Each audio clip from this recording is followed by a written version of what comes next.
the planet Earth. Some call me nature. I am very passionate about the planet Earth. A living, breathing planet capable of sustaining whatever life forms we see fit to deposit on it. Spock, judging by the pollution content of the atmosphere, I believe we have arrived. It's the planet stupid. No. It's the planet stupid. Our guide for It's the Planet Stupid is eco-journalist Belinda Weymouth. Hello, Belinda. Welcome. Hi, how is everyone? Everyone's great. It's Albert's birthday. There's a bounce in our step. There's a new VP pick, as you know. Yeah, we've got to talk about him. But I do want to say happy birthday, Albert. Happy birthday. Oh, Albert, that's sweet, isn't it? Thank you. Yeah. 34. What a great age. Enjoy it, man. Well, he's 33, though, I think, actually. Oh, 33. Oh, okay. I was just saying he's beginning. That means he's completed 33 years. Isn't that how birthdays work? So he's just completed 33. So this is the 34th year on the planet. Is that correct? Yes, I think you've got that. Yeah, timing. Great. Well done, Mark. Well done. But I was trying to explain why I said he's beginning his 34th. All right. Yeah. Now, just because I like things that segue well, I wanted to talk about this VP selection in relation to the things that you talk about, which are environmentally related. What is his record on the environment? So good. Oh, man. So here's the thing. He comes to this position with a better policy portfolio and environmental record than Al Gore did when he became the vice presidential, nominee on the ticket with Bill Clinton. Walz has been amazing in Minnesota, absolutely incredible. And, they're on track to be running on completely on renewable electricity by 2040.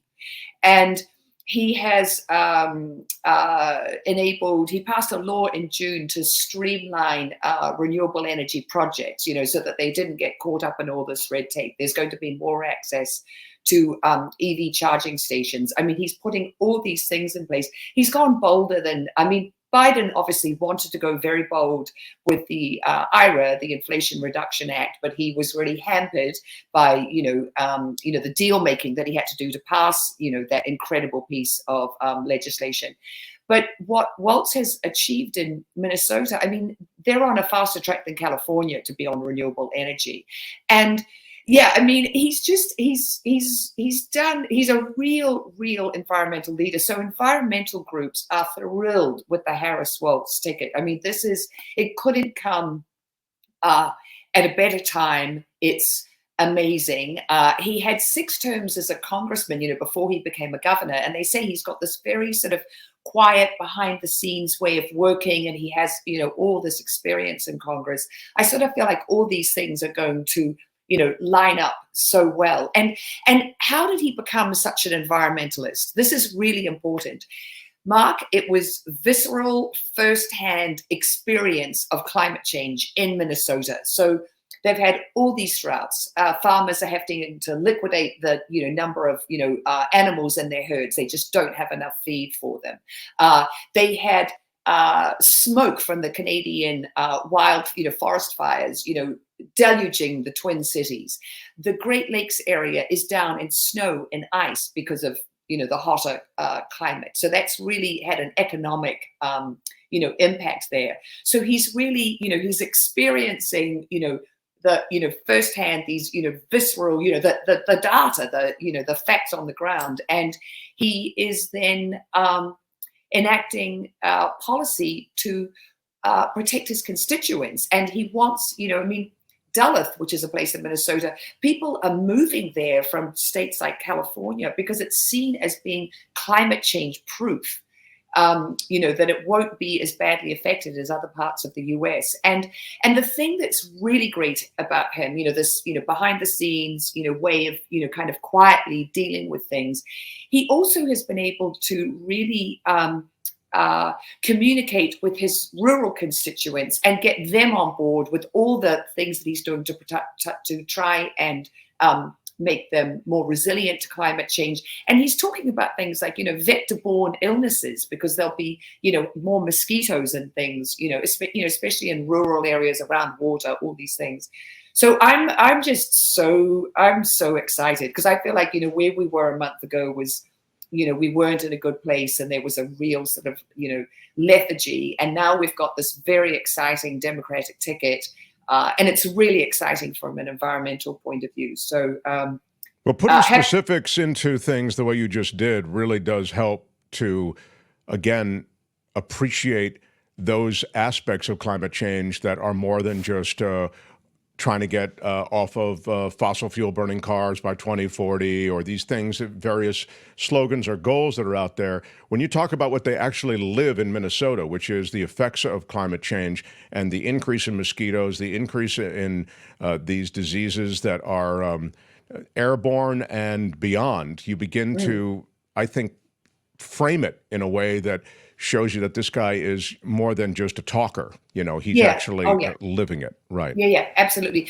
And the problem is there is really incredible reporting being done on all these environmental issues, but it doesn't get front page. And it's so, it's just, I think it does a huge disservice to, not just American citizens, but to people all over the world.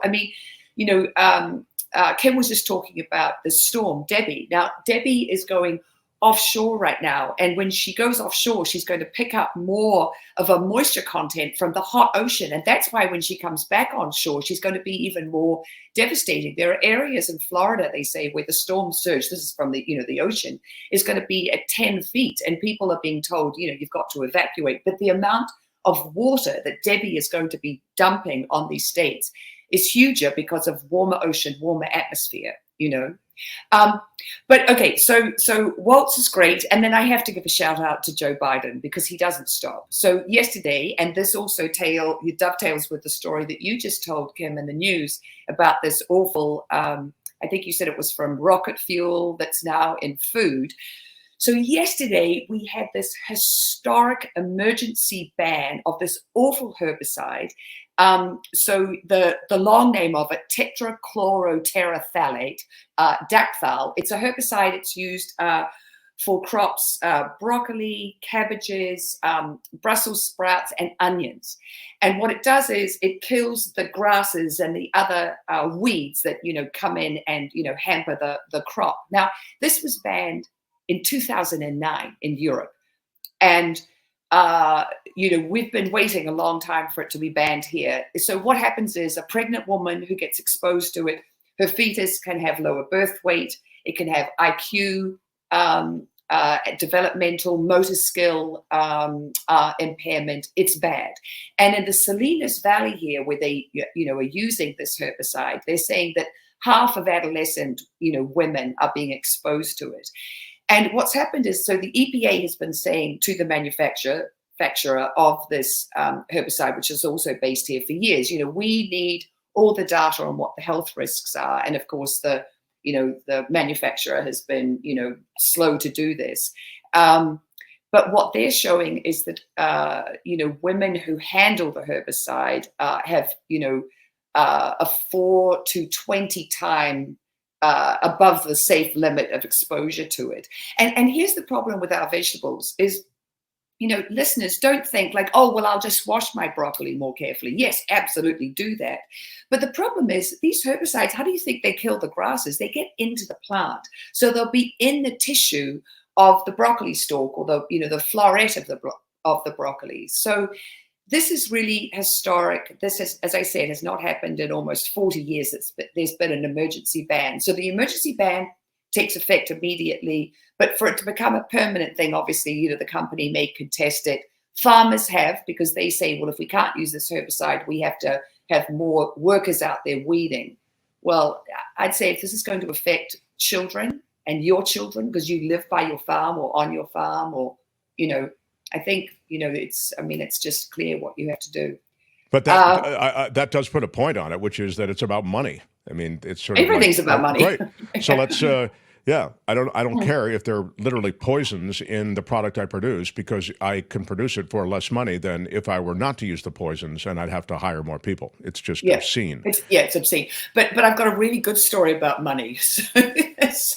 So everything is about money. It is about the bottom line. And it could mean that we get a lot of, bad decisions made, obviously. But I have to say that the pivot that Trump has had to do on electric vehicles, because he's accepted this big whack of money from Elon Musk, even though Elon Musk is now walking back that he's going to be giving him $45 million a month, that he's not disclosing how much he's going to give him.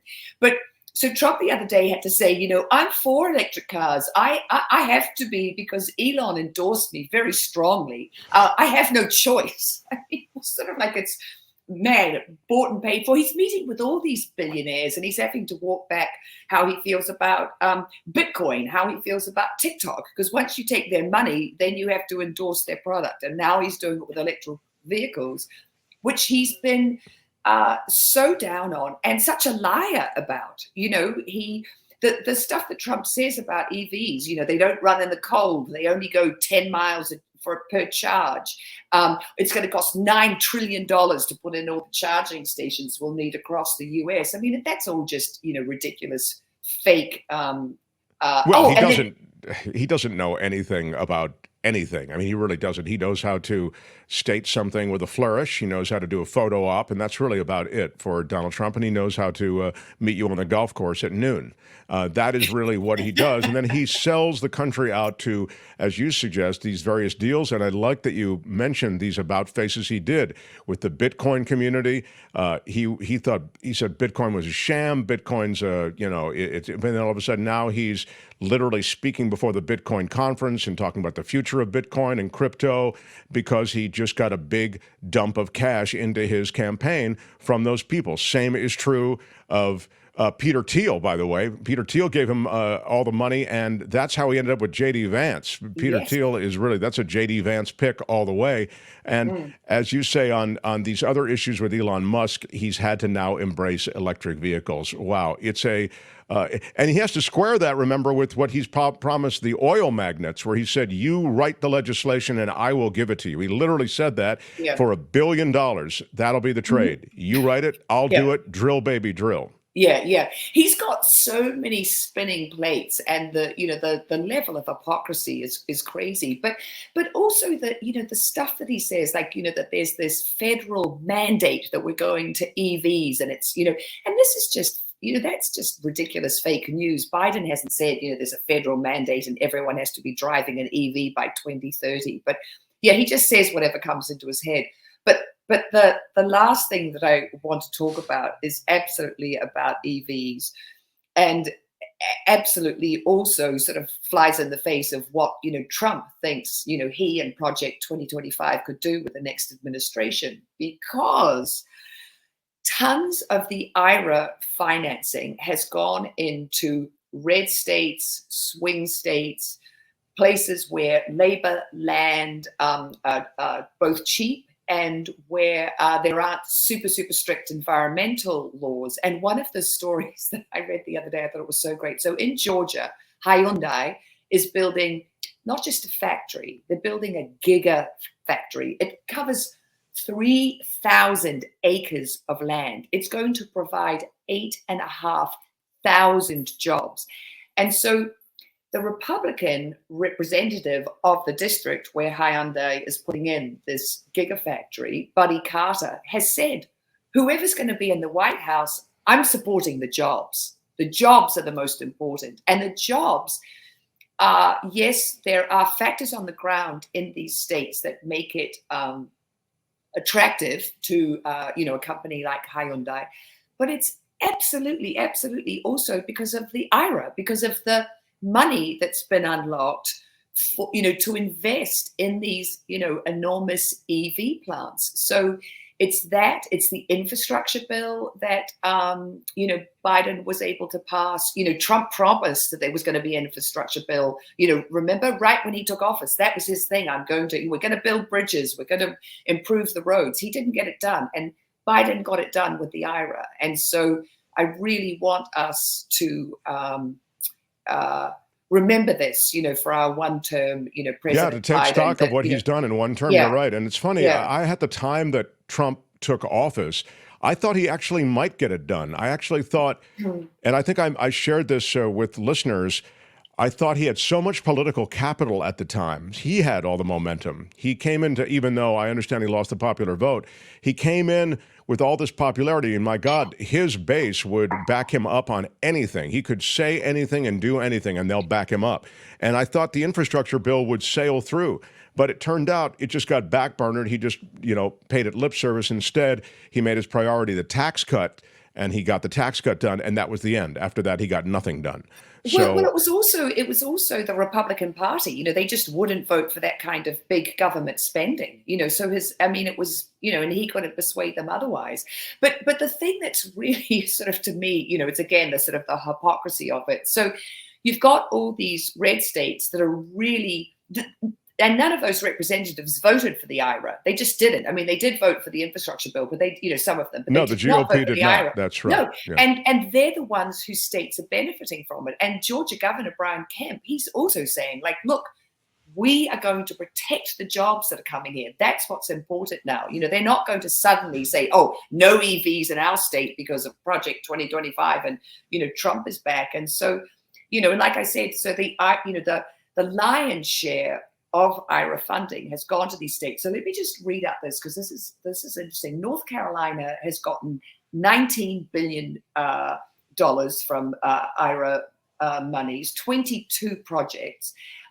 Michigan, 30 projects, which is turning into 12,000 jobs. And Georgia, 28 projects to the tune of $15 billion invested. And this will become or provide almost 16,000 jobs. So people are really looking at this as a real economic revolution is happening. And it's like I've said over and over on the program, this is happening in spite of oil companies, in spite of politicians like Trump, trying to stand in the way of progress, Joe Manchin, all these people. This change is going to happen, and it is. And so that's why the Walz Harris ticket is so exciting. And I was reading this thing, a Tennessee, I think it's Eastern Tennessee, a representative there was talking about a place, it's a very small town, there's going to be an EV factory there. This is a place that has lived with generational poverty, and they're about to start living with generational prosperity. And, it just, it makes me a bit emotional because, this is what you need to do for the people who elect you. You need to take care of them and provide them with good paying jobs. And it's happening. So I think this is an exciting day in America. That's very, very impressive, the way you frame it and suggest that this next group of leaders may continue with what has been an extremely successful run for Joe Biden. I mean, you're essentially pointing to policy measures and some big steps he took to ensure the future of the planet. And it was not easy, given the politics of America at the time. Yeah. Absolutely. And I just want to say something quickly, because I see someone in the chat talking about the cost of living and how groceries are expensive and blaming that on Biden. That's just not Biden. That's happened all over the world. I mean, the cost of living has gone up. I mean, we were in a global pandemic, and, that really has affected prices. I mean, tons of people I know don't go out to eat anymore because it's so expensive.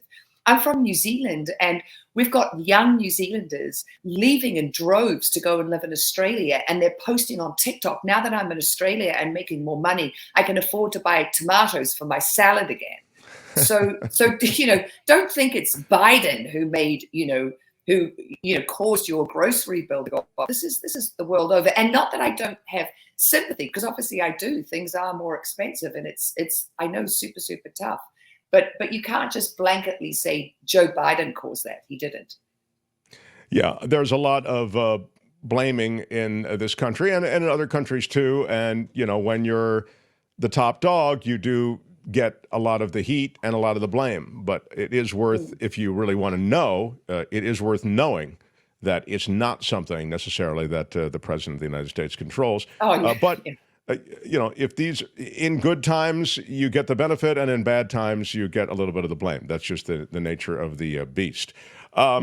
Record corporate profits. Thank you. Tony Z points to that. I mean, it's true. There's I had a story the other day, I don't think I even got to it, but where essentially corporate buybacks are the coin of the realm in the corporate world. So they're not even about the bottom line from the standpoint of making products, let's say, or from the standpoint of in industry. They feed the bottom line with stock buybacks, and that's how various corporate benefits are computed, and that's how compensation is computed. So in any case, you're right. It's far more complicated. I love that you sorted some of this out, and sounds like you're going to have a good couple of weeks, because it looks like the Democrats are on a glide path to at least land comfortably at their convention. And then after that, I think the real dogfight begins. I mean, it could be pretty tough and nasty. It'll continue to be an uphill climb, but there's a lot here for environmentalists and those who care about the future. You can find Belinda Weymouth across social media. Belinda Weymouth is Waymouth, Belinda Weymouth.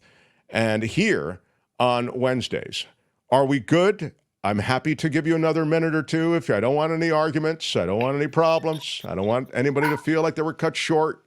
There's time. I can tell all our stations we can run a minute or two late. Are you happy? Look, I think we covered a lot of really positive, environmental news. So I'm happy, because I want people to know all the good stuff that's happening. And today was a really good day. Yeah, I appreciate you, Belinda. Thank you, says Doug. Yeah. Yeah, totally my pleasure. And get out, spread the word to anyone who you know who may be undecided about which way they should be voting, because it's so clear right now. It's so clear. Indeed. Belinda Weymouth, everybody. Thanks, Belinda. That's It's the Planet Stupid for today. More It's the Planet Stupid. No, it's the Planet Stupid. next time, only on The Mark Thompson Show. Hi, it's Mark, and I thought that was great. Hit the notification bell. You'll know whenever there's a new video being dropped, and please subscribe to our channel to help us save the universe.